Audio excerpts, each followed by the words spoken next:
So आजको यस video मार्फत कक्षा 10 नेपाली विषय अन्तर्गत पाठ 9 मेरो देशको शिक्षा नयाँ पाठ्यक्रममा आधारित पूरा अभ्यासको उत्तरहरू तपाईहरुले यो भिडियो मार्फत हेरेर गर्न सक्नुहुन्छ। सो यसलाई अन्तसम्म हेर्नुहोला, कहीँ पनि स्किप नगर्नुहोला र यो भिडियो हेरेपछि युट्युबमा कुनै पनि भिडियो हेर्नु पर्दैन, यो सिंगल भिडियो नै तपाईहरुको लागि काफी हुन्छ। सो यसलाई अन्तसम्म हेर्नुहोला र यो भिडियोलाई आफ्नो साथीसँग शेयर गरिदिनु होला। ल त साथीहरु, टाइम वेस्ट नगरी अब भिडियोलाई सुरु गरौँ। सो अब हामी अभ्यासको शब्द भण्डारमा आइसकेका छौं, जहाँ प्रश्न नम्बर 1 मा के सोधेको छ भने दिएको अर्थ बुझाउने शब्द मेरो देशको शिक्षा निबन्धबाट खोजेर लेख्नुहोस्। सो यहाँ तपाईहरुलाई प्रश्नमा अर्थ बुझाउने दिएको हुन्छ, यहाँ तपाईहरुले हेर्न सक्नुहुन्छ, जस्तै कि नयाँ कुराको खोजी र यसको शब्द के रहेछ भने आविष्कार। यसरी तपाईहरुले यस क्वेशन आन्सर गर्न सक्नुहुन्छ। साथै यहाँ प्रश्न नम्बर 2 मा के सोधेको छ भने दिएका शब्द र अर्थबीच जोडा मिलाउनुहोस्। मैले यहाँ जोडा मिलाएको छु, तपाईहरुले हेर्न सक्नुहुन्छ। दिएको अर्थ यहाँ जस्तै शब्द र अर्थ मुहान, यसको उद्गम स्थल, जस्तै यहाँ तपाईहरुले हेर्न सक्नुहुन्छ तीर्थयाटन, यसको तीर्थयात्रा। यसरी तपाईहरुले मार्गको बाटो, यसरी तपाईहरुले यसको क्वेशन आन्सर गर्न सक्नुहुन्छ। साथै अब हामी जान्छौं नेक्स्ट स्लाइडमा, जहाँ तपाईहरुले हेर्न सक्नुहुन्छ यहाँ प्रश्न नम्बर 3 दिएको अनुच्छेद पढ्नुहोस् र प्राविधिक पारिभाषिक शब्द पहिचान गरेर लेख्नुहोस्। सो मैले यहाँ प्राविधिक पारिभाषिक शब्दहरू पहिचान गरेर लेखेको छु, तपाईहरुले यसरी लेख्न सक्नुहुन्छ। साथै यहाँ प्रश्न नम्बर 4 मा के सोधेको छ भने मेरो देशको शिक्षा निबन्धबाट कुनै 5 वटा पारिभाषिक शब्द खोजी वाक्यमा प्रयोग गर्नुहोस्। सो यहाँ तपाईहरुले हेर्न सक्नुहुन्छ समालोचनात्मक, यसरी तपाईहरुको यसले शब्द लेखेको छ विज्ञान प्राविधिक, यसरी र यसको वाक्य तपाईहरुले हेर्न सक्नुहुन्छ, जस्तै कि विज्ञानको रहेको छ यो युग विज्ञानको युग हो। यसरी तपाईहरुले शब्दलाई वाक्यमा बदल्न सक्नुहुन्छ। साथै अब हामी अभ्यासको बोध र व्यक्तिमा आइसकेका छौं, जहाँ प्रश्न नम्बर 1 मा के सोधेको छ भने दिएको शब्दको शुद्ध उच्चारण गर्नुहोस्। जहाँ यसको मैले शुद्ध उच्चारण गरेर लेखिदिएको छु, तपाईहरुले यसबाट सार्न सक्नुहुन्छ। साथै यहाँ प्रश्न नम्बर 2 मेरो देशको शिक्षा निबन्ध स्वर वाचन गर्नुहोस्। सो मैले यसलाई लेख्नु पर्ने छैन, यसको उत्तर तपाईहरुले शिक्षक अनुसार गर्नुस् या त नगर्नु। अब हामी जान्छौं नेक्स्ट क्वेशनमा। यहाँ तपाईहरुले हेर्न सक्नुहुन्छ प्रश्न नम्बर 3 दिएका प्रश्नको उत्तर भन्नुहोस्। प्रश्न नम्बर क मा के सोधेको छ भने दिएको मेरो देशको शिक्षा निबन्ध आत्मपरक र वास्तुपरक कुन हो। यहाँ तपाईहरुले यसको उत्तर हेर्न सक्नुहुन्छ। मेरो देशको शिक्षा निबन्ध आत्मपरक निबन्ध हो। यसरी तपाईहरुले यसको क्वेशन आन्सर गर्न सक्नुहुन्छ। साथै यहाँ प्रश्न नम्बर ख व्यवसायमूलक शिक्षाका ड्याश ड्याश भन्नु हो, अनुच्छेदको शीर्ष वाक्य कुन हो। यसरी तपाईहरुले यसको लागि पनि यहाँ तपाईहरुले उत्तर हेर्न सक्नुहुन्छ। र प्रश्न ग वाक्य संरचनाको दृष्टिले सबभन्दा लामो अनुच्छेद कुन हो। प्रश्न घ प्राचीन सभ्यता र संस्कृतिसँग सम्बन्धित कुरा कुन अनुच्छेदमा आएको छ। यसरी तपाईहरुले प्रश्न नम्बर 3 को जति पनि प्रश्नहरु रहेको छ सम्पूर्ण क्वेशन आन्सर तपाईहरुले यो भिडियो मार्फत हेरेर गर्न सक्नुहुन्छ। साथै यहाँ प्रश्न नम्बर 4 दिएको निबन्धांश पढी सोधिएको प्रश्नको उत्तर दिनुहोस्। यहाँ प्रश्न क मा के सोधेको छ भने दीक्षित व्यक्तिमा कस्तो क्षमता हुन्छन्। सो तपाईहरुले यहाँ हेर्न सक्नुहुन्छ दीक्षित व्यक्तिमा समालोचनात्मक सोचयुक्त नयाँ नयाँ ज्ञान निर्माण गर्न सक्ने क्षमता हुनुपर्छ। यसरी तपाईहरुले यसको क्वेशन आन्सर गर्न सक्नुहुन्छ। साथै यहाँ प्रश्न ख स्वास्थ्य चिन्तनमा कुन कुरा पर्छन्। यसरी तपाईहरुले यसको तल उत्तर लेखिदिएको छु, यहाँ तपाईहरुले गर्न सक्नुहुन्छ। साथै अब हामी प्रश्न ग मा जान्छौं, जहाँ के सोधेको छ भने समालोचनात्मक चिन्तन शिक्षाको एउटा पाटो हो भन्नुको आशय के हो। यसको उत्तर तपाईहरुले तल हेर्न सक्नुहुन्छ।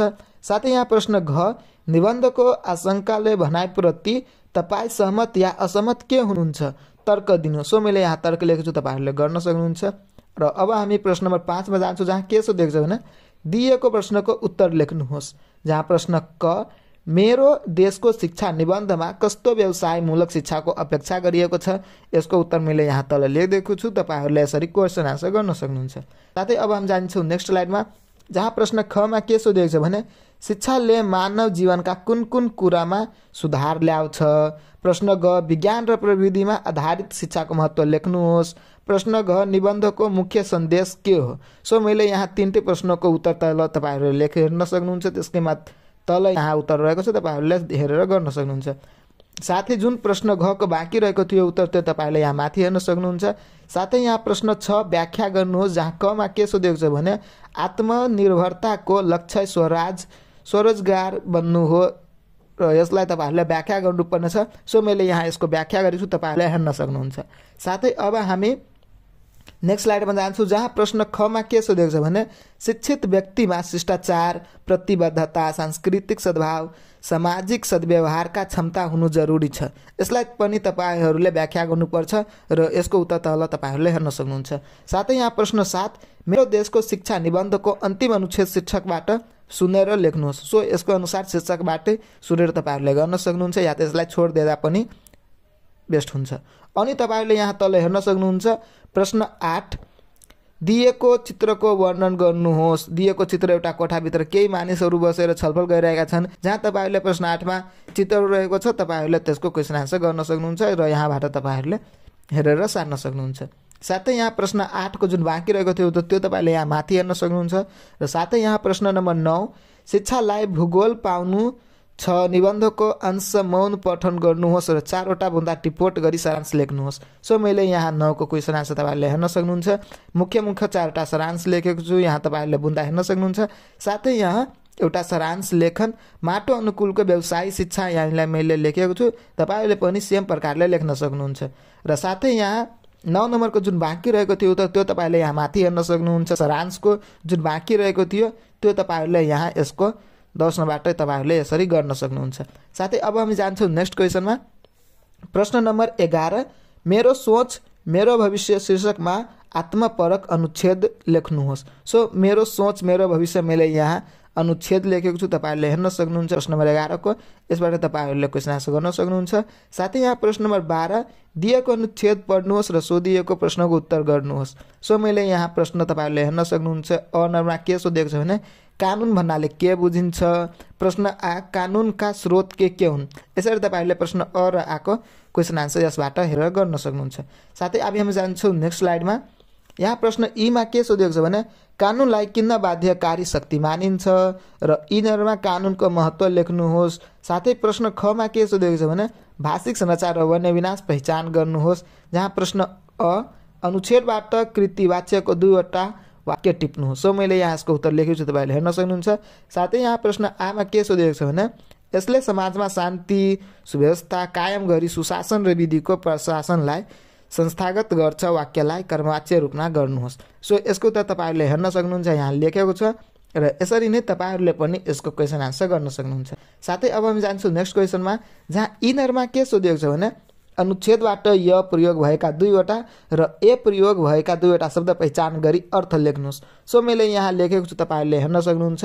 य प्रयोग भएका शब्द र ए प्रयोग भएका शब्द भएका एवं यसरी तपाईँहरूले यसको क्वेसन आन्सर गर्न सक्नुहुन्छ। साथै अब हामी अभ्यासको भाषिक संरचना र वर्ण विनाशमा आइसकेका छौँ, जहाँ प्रश्न नम्बर 1 तपाईँहरूलाई बनाउनु पर्ने कुनै आवश्यक छैन, त्यसलाई छोड्दा नि हुन्छ। र यहाँ प्रश्न नम्बर 2मा के सोधेको छ भने दिएको कृतिवाच्यका वाक्यलाई कर्मवाच्यमा बदल्नुहोस्। जहाँ प्रश्न क तपाईँहरूले हेर्न सक्नुहुन्छ, जस्तै कि विविसा कम्प्युटर किन्थिन्। यसको उत्तर के हुन्छ भने विविसाद्वारा कम्प्युटर किनिन्थ्यो।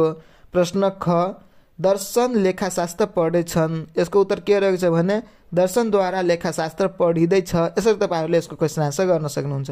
जस्तै प्रश्न ग, समीक्षाले गीत गाइन्, समीक्षाद्वारा गीत गाइयो। यसरी तपाईँहरूले कृतिवाच्यको कर्मवाच्यमा तपाईँहरूले यसरी क्वेसन आन्सर गर्न सक्नुहुन्छ र बदल्न सक्नुहुन्छ। साथै यहाँ लास्टको प्रश्न घ, विद्यार्थीले शिक्षक भेटे, विद्यार्थीद्वारा शिक्षक भेटिनु भयो। यसरी तपाईँहरूले क्वेसन आन्सर गर्न सक्नुहुन्छ।